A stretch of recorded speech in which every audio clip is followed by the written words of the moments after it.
নেত্রকোনায় এবার চাহিদার চেয়ে বেশি কোরবানির গরু প্রস্তুত করেছেন খামার মালিকরা। প্রায় 12,000 খামারে প্রাকৃতিক খাবার খাইয়ে বড় করা এসব গরুর চাহিদাও বেশ। খামারিরা এবার তাই ভালো লাভের আশা করছেন। নেত্রকোনা প্রতিনিধি মাহবুবুল কিবরিয়া চৌধুরীর পাঠানো তথ্য ছবিতে সিরাজু মনির শুভর টেক্সট রিপোর্ট।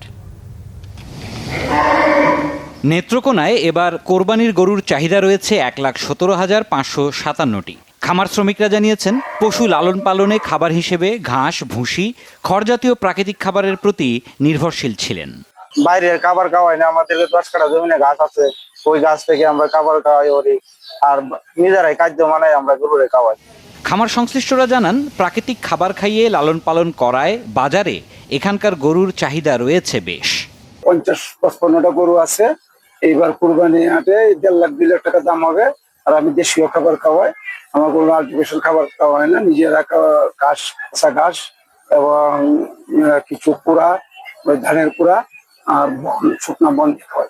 প্রাণী সম্পদ কর্মকর্তারা জানিয়েছেন, সঠিক নিয়মে পশু পালনে সব ধরনের সহায়তা করছেন তারা। এই খামারিগুলি তারা ন্যাচারাল পদ্ধতিতে, অর্থাৎ ঘাস, খড় এবং দানাদার খাদ্য খাওয়াই তারা বড় করেছে, লালন পালন করেছে।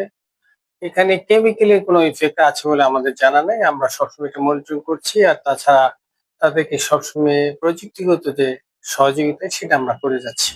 জেলায় এবার ছোট বড় 11,693টি খামারে গরু প্রস্তুত করা হয়েছে 1,36,688টি, যা জেলার চাহিদা মিটিয়ে পাঠানো হবে অন্যান্য জেলায়ও। সিরাজুম মনির শুভ, বাংলা ভিশন, নিউজ ডেস্ক।